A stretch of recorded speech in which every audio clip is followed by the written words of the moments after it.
Señor, les bendiga, hermanos, en esta mañana. Hoy concluimos esta serie de predicaciones en la carta a los Efesios.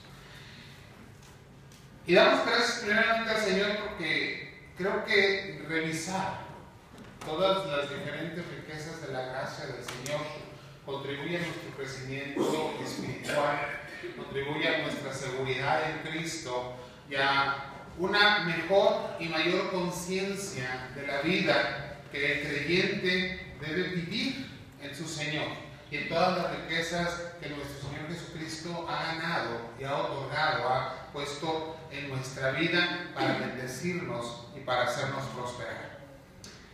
A través de esta carta el apóstol nos ha estado enseñando muchas y diversas cosas que nosotros tenemos que saber, pero que tenemos que mantener en nuestra mente.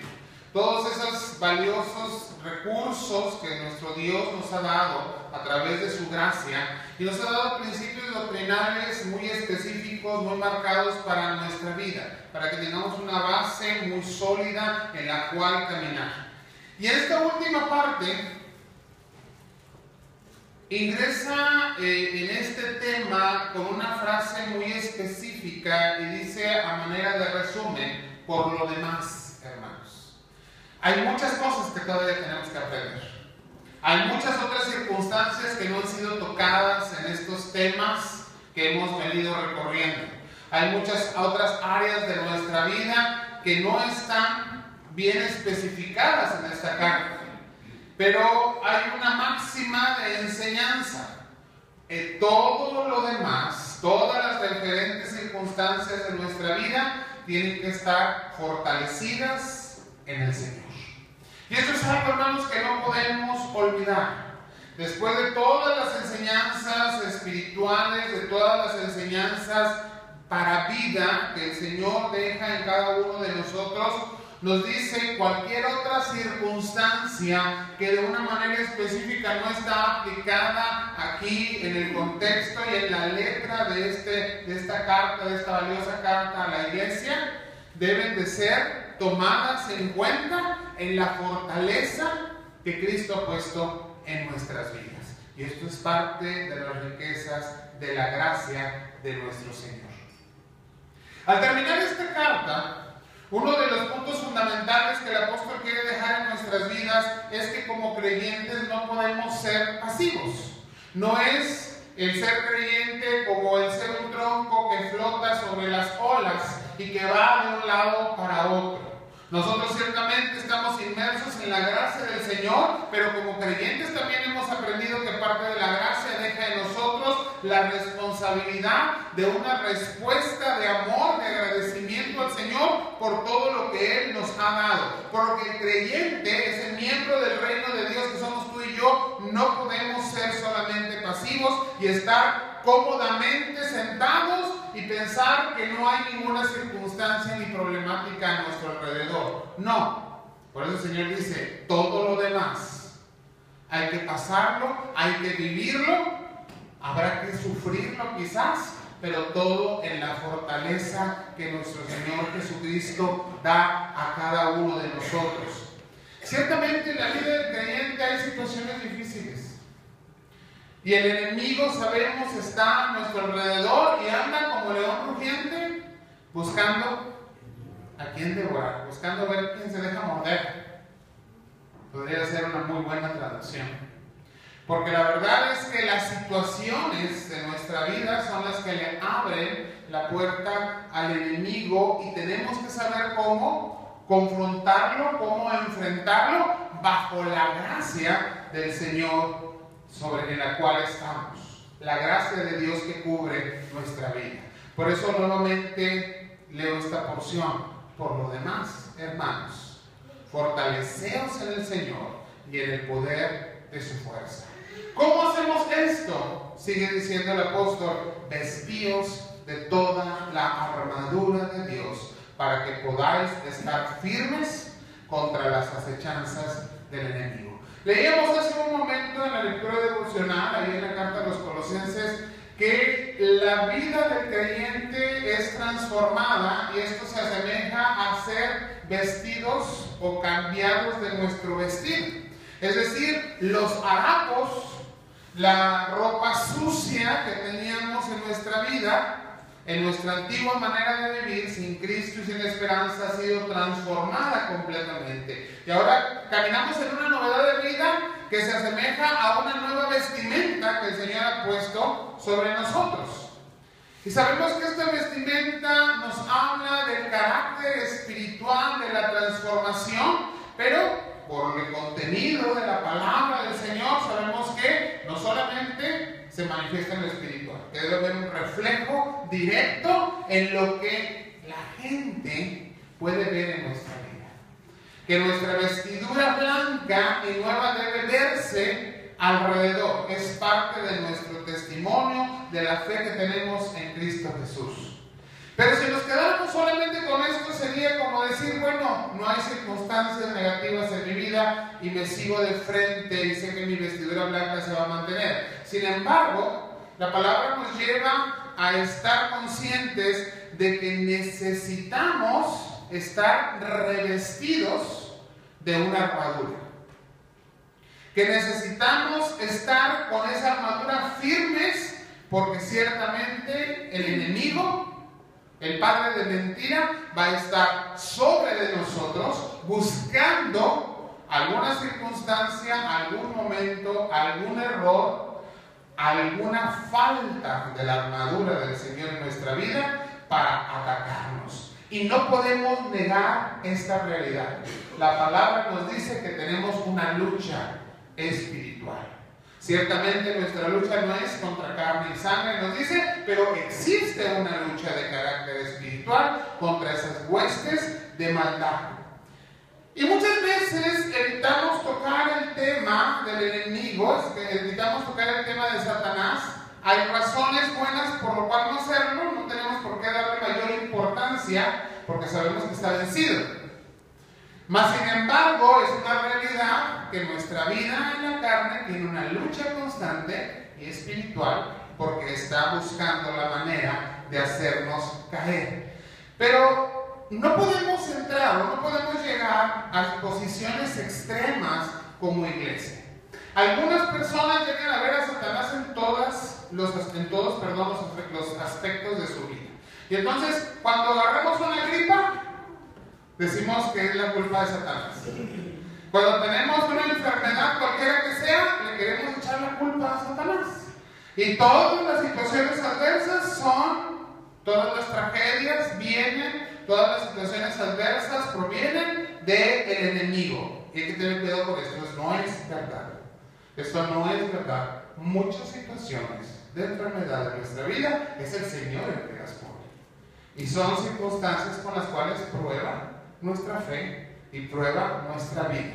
Así que necesitamos olvidarnos un poquito de estar echando la culpa al enemigo de todo lo que nos pasa. Otra de las situaciones en las que caemos en extremos es el decir que todas las actitudes negativas de nuestra vida son culpa de Satanás.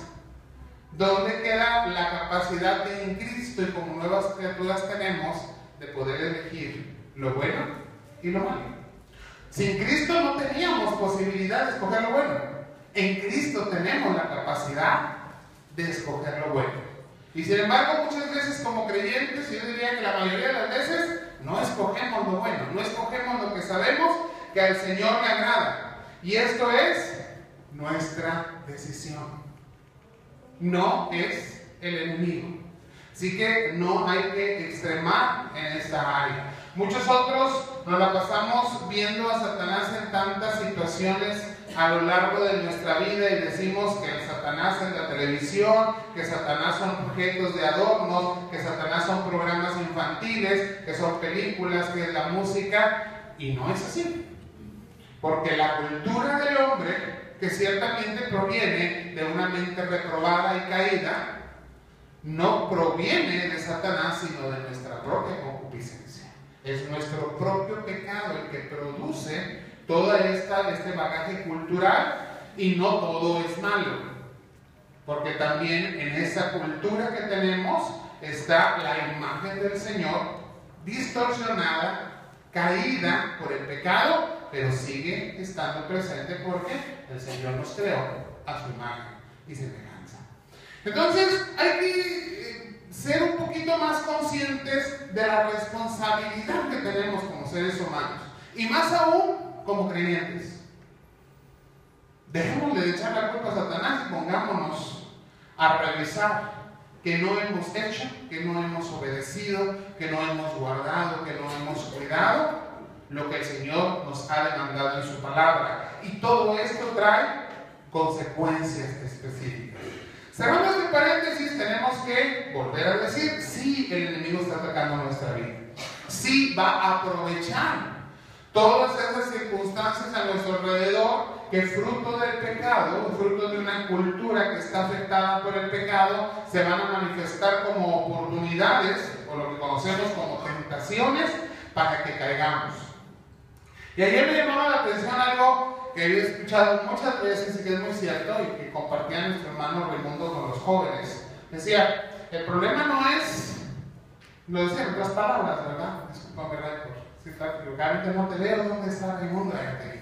Pero el problema no es que venga la tentación, el problema es cuando dejamos que anide. Él hablaba de un pájaro, ¿no? El problema no es que el pájaro venga aquí, no lo podemos espantar. El problema es que dejemos que anide en nuestro pensamiento. Las tentaciones van a venir cuando caemos en pecado, cuando dejamos que esa tentación aterrice y se encarne en nuestra vida y en nuestro corazón. La tentación va a estar ahí siempre, ahí está el enemigo.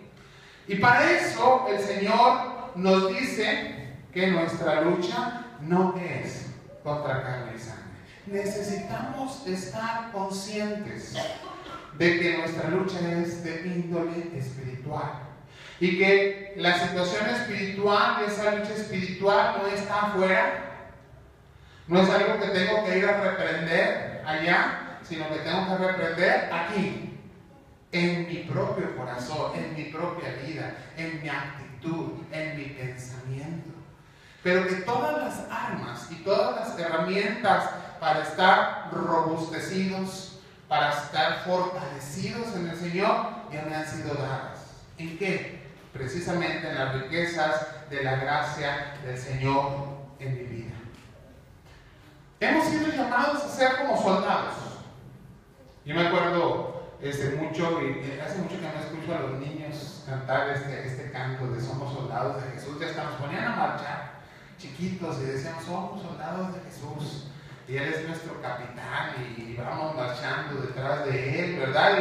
Y esto es parte de la enseñanza que tenemos como creyentes, pero yo no sé si nos hemos puesto a pensar profundamente en la necesidad que tenemos de tomar en nuestra vida pues todo lo que el soldado necesita, todas las herramientas, todo el equipo que como soldados necesitamos y que también están ahí para nosotros por gracia y que son parte de lo que el Señor ha puesto delante de nosotros y que muchas veces hemos dejado de lado.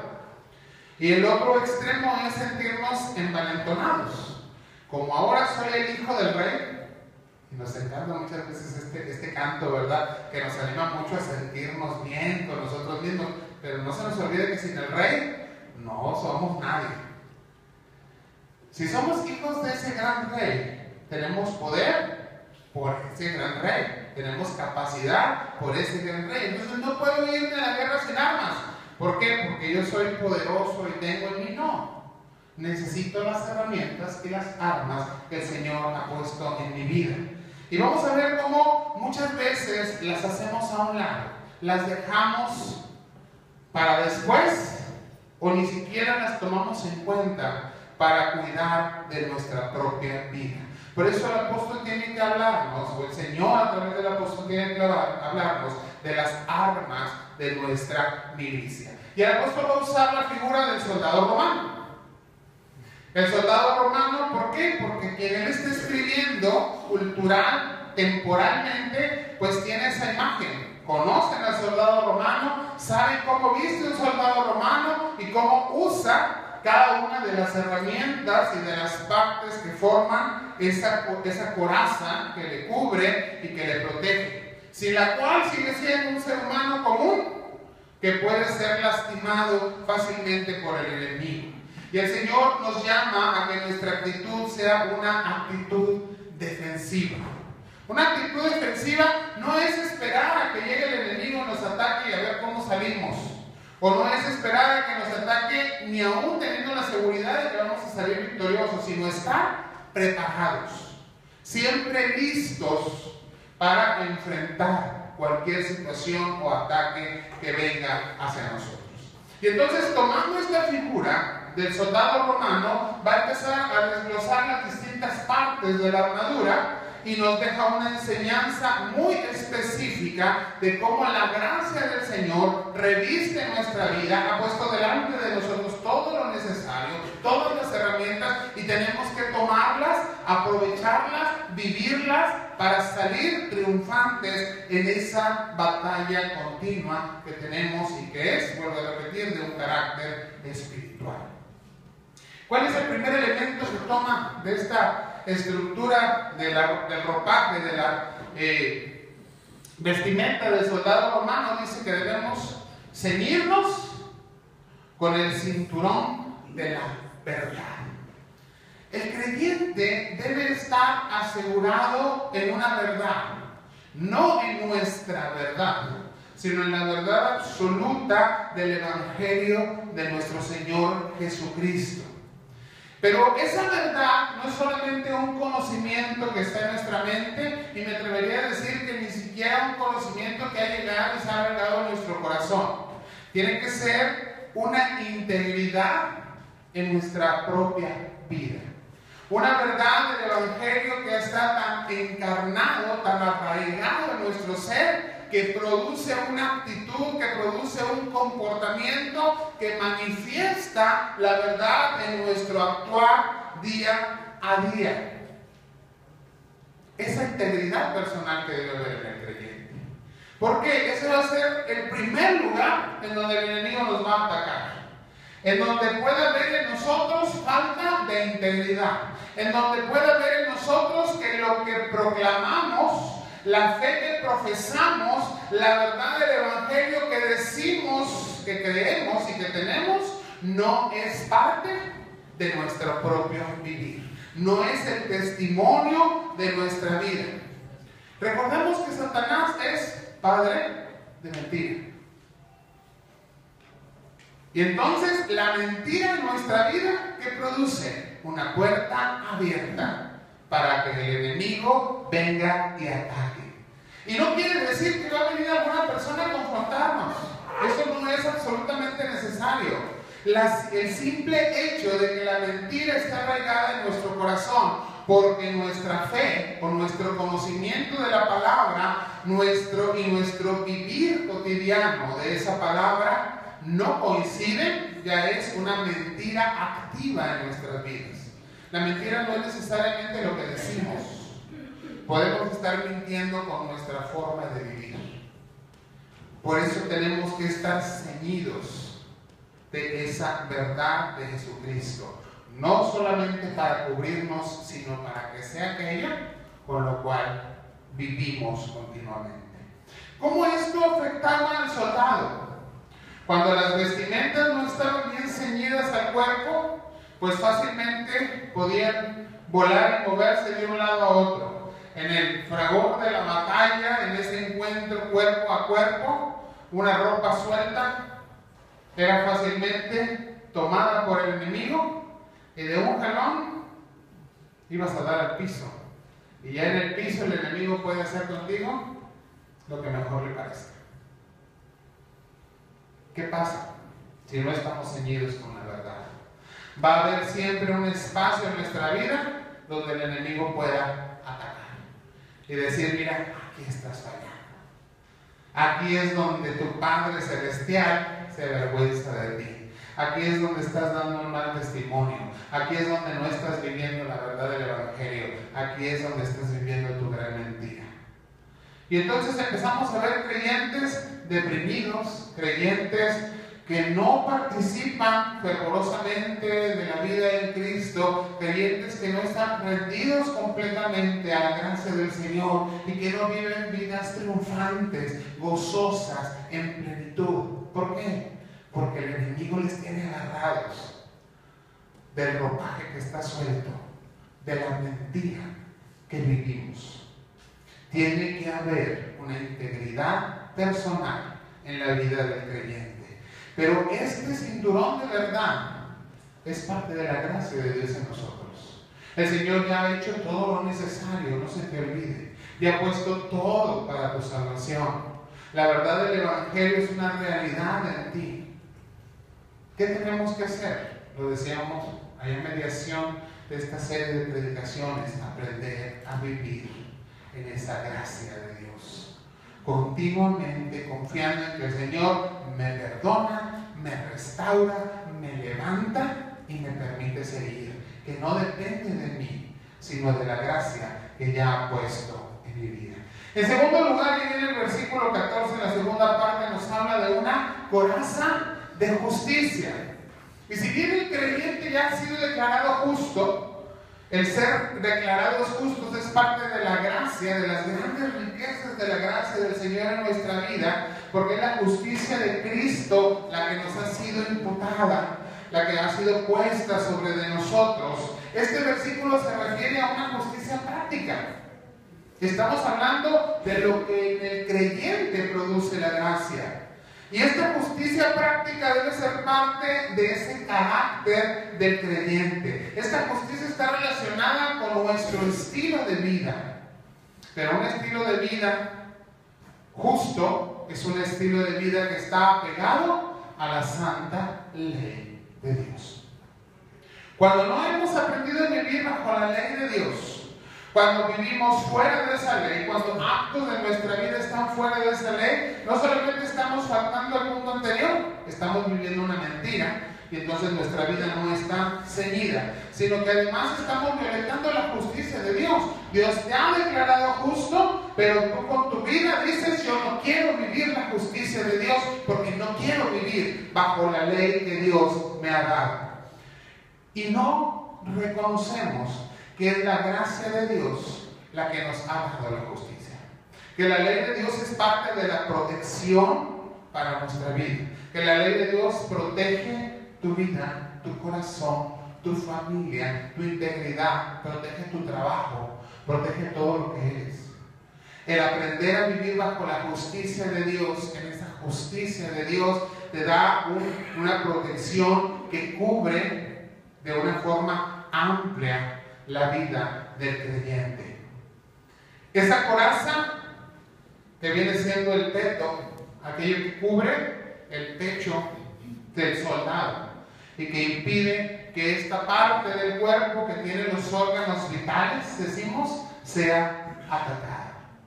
Y reconocemos que esta parte tiene como protección principal el corazón.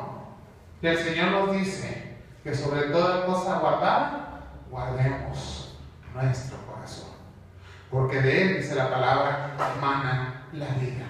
Sabremos que allí del corazón humano surgen los sentimientos, surgen las emociones. Y sabes que uno de los puntos principales que el enemigo ataca son nuestros sentimientos y nuestras emociones. Si tenemos sentimientos y emociones que glorifican al Señor, nuestra vida va a ser una bendición a los que están a nuestro alrededor y una bendición para nosotros mismos. Pero si nuestros sentimientos y emociones son trastocados por el ataque del enemigo, nos vamos a convertir en una maldición para los que nos rodean. Necesitamos vivir bajo esta coraza de justicia, bajo las reglas que Dios ha puesto en nuestra vida. Eso va a proteger firmemente nuestra vida y en la iglesia se debe manifestar este carácter de justicia. Si la iglesia vive bajo la ley de Dios, va a ser una iglesia que triunfa, que favorece el crecimiento del reino y que no va a ser derrotada jamás por el ataque del enemigo. Versículo 15, en tercer lugar: calzados los pies, ¿con qué dicen? Con el apresto del Evangelio de la paz. He escuchado muchas veces predicar sobre este versículo y generalmente este apresto se ha considerado como el apresto de aquel que lleva las sandalias y que debe salir a predicar el Evangelio. Pero hermenéuticamente y exegéticamente esto es totalmente equivocado. Si volvemos a leer, dice, calzado los pies con el apresto ¿de quién? Del Evangelio. El Evangelio tiene un apresto. El Evangelio de la paz de nuestro Señor Jesucristo produce en nosotros un cimiento completamente sólido que nos prepara para poder enfrentar el ataque del enemigo. No es el apresto de nosotros para el Evangelio, sino es el apresto del Evangelio sobre nosotros. ¿Qué ha hecho el Evangelio de Cristo en tu vida? Y podríamos decir, bueno, la ha transformado, la ha cambiado. Ciertamente así es, pero sobre todo nos ha dado un cimiento sólido. ¿Dónde está el cimiento del caminar de la persona? En sus pies. Y si va a ir a la lucha, debe tener calzados sus pies con un cimiento totalmente sólido. Yo no sé usted, a mí me cuesta mucho trabajo caminar descalzo. No puedo ir porque no me acostumbraron a ello. Mi mamá no me dejaba andar sin zapatos. Yo no puedo pisar una piedrita porque hasta ahí llegué. Me imagino si tuviera que salir a luchar descalzo, que no duraría ni los primeros 5 minutos. Tenemos que tener un calzado sólido. Y la solidez que nos da el Evangelio de Jesucristo es un arma en el campo de la batalla. El creyente puede caminar con tranquilidad y con paz en su corazón como resultado de lo que el Evangelio de Cristo ha hecho en su vida. El Evangelio de Cristo produce paz. El Señor así lo declaró en Juan 14, que Él dejaba su paz para con nosotros, que Él nos daba su paz. No es como la que el mundo da, pero es una paz verdadera que sobrepasa el entendimiento humano.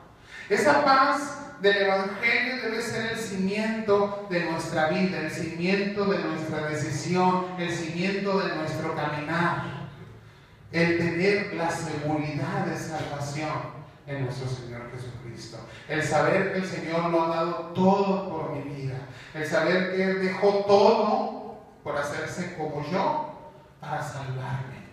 Todas las grandes verdades del Evangelio deben ser recordadas continuamente en nuestra mente y sobre todo guardadas en nuestro corazón, porque le van a dar paso firme a nuestro estilo de vida. Si yo me olvido de la verdad del Evangelio, puedo llegar a pensar que tengo grandes capacidades, que he logrado grandes cosas, que he alcanzado grandes alturas por mi propio esfuerzo. Y lo que tengo, lo tengo por gracia. Si no es por gracia, no vale. Todo lo que no reconocemos como proveniente de Dios para nuestra vida, hermanos, es basura. El Señor nos ha dado todo lo que vale la pena. ¿Por qué hay cristianos indecisos? ¿Por qué hay cristianos inseguros en lo que son llamados a hacer? Porque están mal cimentados. Porque se han olvidado de que toda la capacidad proviene de Dios. Y entonces empezamos a dudar, es que no puedo, es que no sé si yo la haga, decimos, es que no sé si tengo la capacidad necesaria. No depende de ti. Si el Señor te ha llamado, es porque el Señor te va a respaldar, porque Él te va a sostener y Él te va a capacitar para lograr aquello para lo cual te está enviando. No depende de nosotros, pero necesitamos recordar: lo que soy, lo tengo por gracia, y la gracia me la recuerda el Evangelio de Cristo, que es simiente para mi vida. Versículo 16 y número 4 de estas armas de la gracia de Dios, de la armadura de Dios en nuestra vida. Y sobre todo, que no se nos olvide tomar el escudo de la fe, para que podáis apagar todos los dardos de fuego del maligno. ¿Cómo operaba el escudo en la guerra? La palabra, hay que aclarar primero que la palabra escudo que se utiliza en este versículo número 16 no es el escudo pequeño que cargaba el soldado muchas veces en su mano, sino habla del escudo que más o menos tenía el tamaño del soldado y que usaban los soldados de avanzada. El soldado de avanzada era el que iba en la primera línea, y que cuando el enemigo venía de frente ponían unos escudos de tamaño natural, o del tamaño más o menos de la estatura del guerrero, y que precisamente evitaban que las flechas, y muchas veces esas flechas encendidas con fuego, llegaran y mataran a las líneas que venían a defender el territorio. ¿Qué hacían con esos escudos? Bueno, además de que la madera tenía una preparación especial para ser bastante menos encendible, que no fuera fácilmente que se quemara, antes de la guerra eran remojados, y dice que se dejaban remojando en agua toda la noche para que tomaran suficiente humedad. Y entonces cuando una flecha encendida entraba en la madera, ese escudo no se quemaba, porque estaba preparado. Y aquí lo que la palabra nos dice es que nosotros tenemos que estar bien preparados. Y entiéndase lo que voy a decir, bien remojados en la fe. Sin la fe, no solamente es imposible agradar a Dios, sin la fe no hay cristianismo. Sin la fe no tenemos valor. Sin la fe no podemos caminar. Sin la fe no hay cimiento. Sin la fe no hay esperanza. Sin fe no hay convicciones. Necesitamos esa fe firme en Cristo. Se necesita esa fe que nos lleva a que cualquier ataque que el enemigo pueda dar, y aún cuando llegáramos a ser heridos, sabemos que el Señor nos va a levantar. Por eso cuando Pablo dice que tomemos el escudo de la fe, esto implica una responsabilidad en el creyente. La responsabilidad es una iniciativa voluntaria. La fe tiene que ser un escudo al cual estemos voluntaria y firmemente adheridos. Y esa fe es la verdad revelada del Señor en su palabra. Si no estamos adheridos a la verdad revelada, no puede haber fe. ¿En qué crees? ¿Cómo enfrentas las situaciones de la vida si no conoces las verdades que la palabra de Dios tiene para enfrentar esos ataques del enemigo? No podemos decir que tenemos una fe sin saber en qué estamos creyendo. Y lo único que el creyente puede creer es la verdad revelada. La verdad es una tragedia, es que creemos muchas más cosas. Y nos vamos en confianzas de nuevas doctrinas, y muchas de ellas muy torcidas, que no son verdad o palabra revelada del Señor para nuestras vidas. Y entonces no podemos resistir el ataque. ¿Por qué? Con el primer dardo caemos fácilmente, porque no estamos afirmados en la verdad de la palabra del Señor. ¿Qué implica esto? Que tenemos que estar con una responsabilidad constante de conocer de una manera profunda las verdades reveladas de la palabra, que me dan esperanza, que me dan fortaleza, que me dan convicción y que me permiten defenderme de lo que el enemigo está poniendo delante de mí. Que sí va a haber problemas, claro que va a haber problemas. El Señor jamás nos dijo que no los iba a ver. Es más, afirmó que en este mundo tendríamos aflicción. Pero solamente podemos dejar de tener temor o miedo bajo la verdad revelada de la palabra. Yo he vencido al mundo, dice el Señor. Pero cuando desconocemos esas verdades, ¿qué podemos hacer con el ataque? Vencer. O más bien dejarnos vencer. No podemos caminar como creyentes en Cristo Jesús y dudar de la palabra de Dios. La fe tiene estos dos componentes: conocer las verdades de la palabra revelada y creer con firmeza, con entrega, las verdades de la palabra revelada. Y con esas verdades, los dardos del enemigo van a ser apagados. ¿Podrán lastimarnos? Probablemente, pero no vencernos. porque tenemos una fortaleza que la gracia de Dios nos ha dado. Ese escudo que es conocer y creer la palabra que el Señor nos ha dado. Y después viene otra parte muy importante de esta armadura, versículo 17 en su primera parte, nos dice que tomemos el yelmo, el casco. Esta palabra yelmo muchas veces nos queda así como, ¿y eso qué es? No, eso es el casco. Simple y sencillamente hay que cubrir también nuestra cabeza.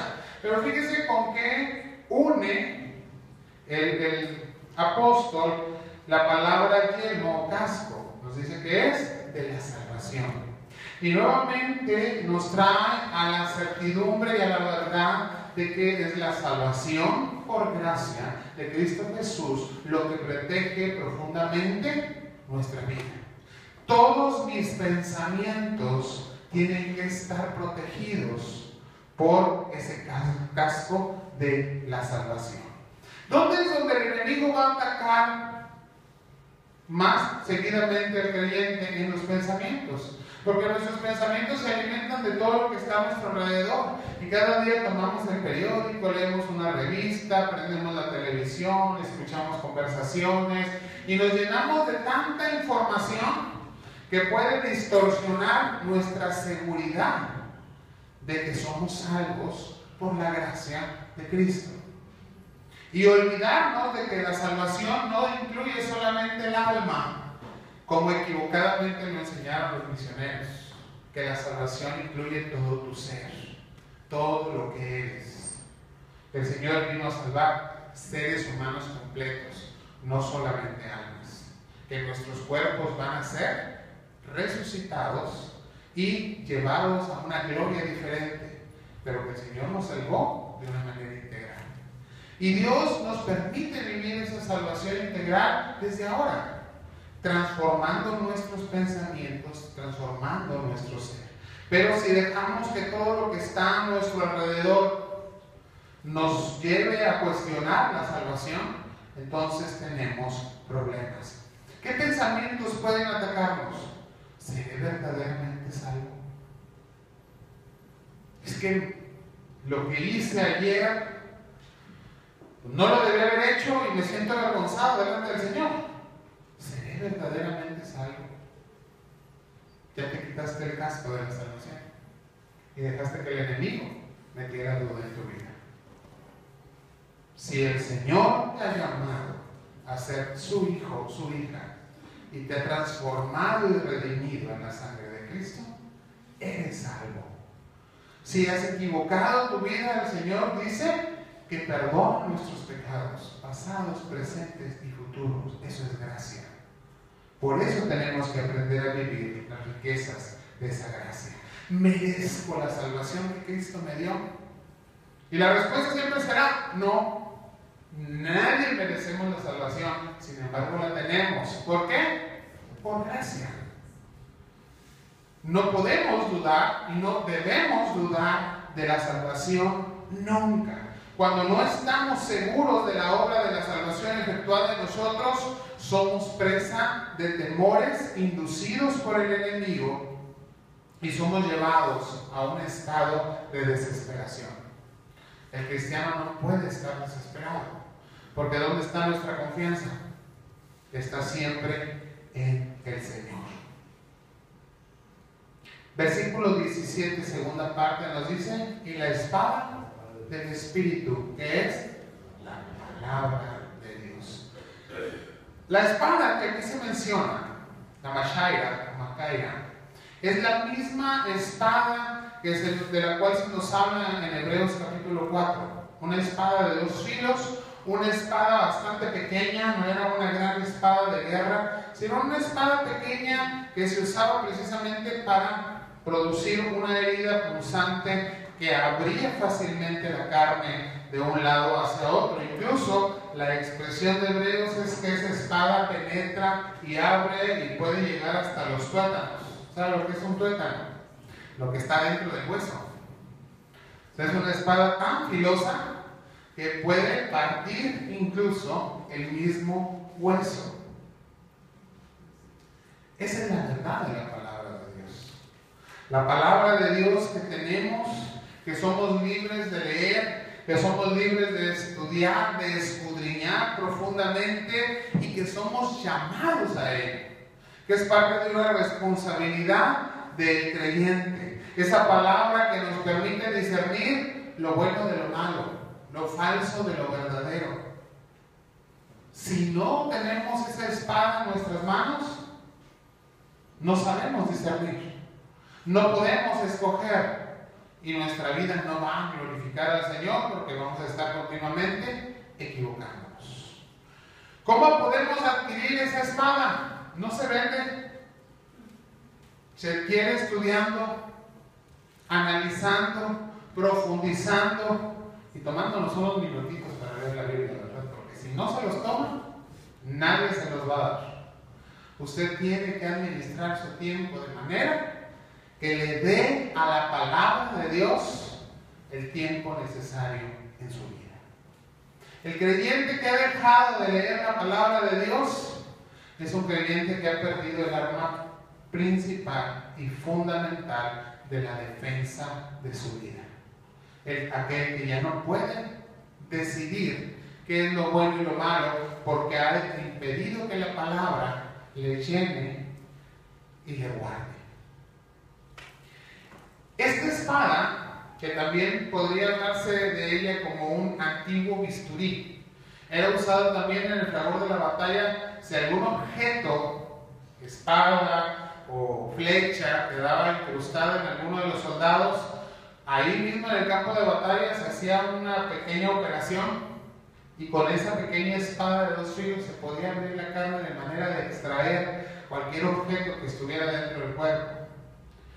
Y la palabra nos sirve para eso. Cuando el pecado ha entrado en nuestro ser, en nuestra vida, y esto puede suceder, vamos siendo creyentes, la palabra es la que va a venir y nos va a decir, por la obra del Espíritu Santo, tu vida está en riesgo. No estás viviendo lo que Dios quiere de ti. Pero como no leemos la palabra, como la dejamos de lado, dejamos que el pecado se anide, se acomode, se quede y agrande, y al ratito ya traemos un tumor por ahí. Y no hayamos qué hacer con él y nos sentimos incómodos. Decimos, es que la palabra me incomoda, la predicación me incomoda, el consejo me incomoda. No, no te incomoda lo que viene de afuera, te incomoda lo que traes adentro. Y lo que has dejado crecer en tu vida. Necesitamos la espada de la palabra de Dios para usarla para defendernos y para usarla para sanarnos. Es necesario saber usar esa espada de la palabra de Dios. Satanás va a usar de personas, de libros, de ideas, de filosofías para arrastrar nuestra vida hacia un camino equivocado. La defensa a todo esto es el conocimiento de la palabra de Dios. Es la forma en que vamos a poder enfrentar el ataque del enemigo. Por último, y no siendo directamente una parte de esta vestidura, de esta armadura, el apóstol dice en el versículo 18 que debemos orar en todo tiempo, con toda oración. Y a mí me ha gustado pensar en esta expresión, que no es parte directa de la armadura, como aquello que mantiene la armadura funcional. Los soldados tenían que tomar la armadura, si era de cuero o si era de metal, y ponerle su aceite. Deje un cuero al sol y vea lo que pasa con él. Los cueros viejos se vuelven duros e inflexibles. Cuando no podemos movernos con la armadura, pues simplemente no podemos pelear. Y me recuerda lo que le pasó a David cuando le dio Saúl a probar su armadura. Dijo, yo con esto no puedo ir a la guerra porque no se podía ni mover. Si no aceitamos, si no le damos mantenimiento a nuestra armadura, no podrá funcionar adecuadamente. Ese mantenimiento está en la oración. La oración va a mantener funcional la espada, el yelmo, el escudo, todas las partes de la armadura. Van a estar bien preparadas para presentar la defensa, no por nuestro esfuerzo, sino por la gracia del Señor. Por eso nuestra oración tiene que ser constante, por eso nuestra oración tiene que ser parte vital, fundamental de nuestra vida. Por eso no podemos crecer en fe, no podemos crecer en el conocimiento de la palabra, no vemos el crecimiento en frutos porque falta oración. Pero hoy en día, hermanos, cada vez es más difícil que la iglesia ore. Y entonces vemos tiempos difíciles para la iglesia. Tiempos de estancamiento, tiempos de no avance, tiempos de retroceso, tiempos muchas veces en las que nos sentimos vencidos como iglesia.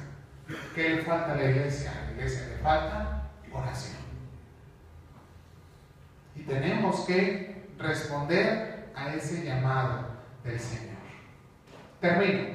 En los siguientes versículos, el apóstol se despide, da varias recomendaciones, pero quiero tocar la última parte del versículo 24, que dice: la gracia sea con todos los que aman a nuestro Señor Jesucristo con amor inalterable. Y otra vez tenemos que revisar, ¿mi amor para el Señor es inalterable? No. Claro que se altera hasta por mi estado de ánimo. Me levanté de malas y me olvido de darle gracias a Dios por el nuevo día que me dio. Por mi ánimo, o por mi mal ánimo, por mi mal estado. Sin embargo, tenemos que reconocer que por la gracia del Señor, mi amor puede ser inalterable.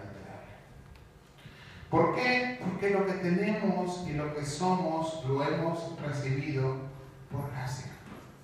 Porque la gracia de Dios ha sobreabundado en nuestra vida, porque es la gracia de Dios la que tiene grandes riquezas para nosotros, porque tenemos que aprender a vivir bajo esa gracia. En la gracia de Dios manifestada hacia el pecador, en la que le da fe para creer en Jesucristo como único medio de salvación. Y es en esta nueva condición de reconciliación con Dios que podemos disfrutar de la paz, de esa paz que decimos sobrepasa nuestro entendimiento, para andar en ese amor de Dios que lo llena todo. Si hemos aprendido algo en este año de estudios en la carta de los Efesios, es algo muy simple. Tenemos que vivir bajo la gracia de Dios. Fuera de esa gracia no hay vida. Fuera de la gracia es muerte. Pero aprender a vivir bajo la gracia de Dios nos va a dar no solamente la vida, sino la vida plena y abundante que Cristo ha prometido para nosotros. No nos olvidemos de esas riquezas, porque ahí están, son nuestras, y tenemos que aprender a aprovecharlas para vivir cada día esa comunión hermosa con nuestro Señor. Vamos a orar. Padre, te agradecemos, oh Dios, tu palabra. Y gracias, Señor, que nos permites terminar el día de hoy esta serie de estudios y predicaciones, Padre, en esta hermosa carta a los Efesios. Tu Señor confirma cada una de las expresiones de tu palabra.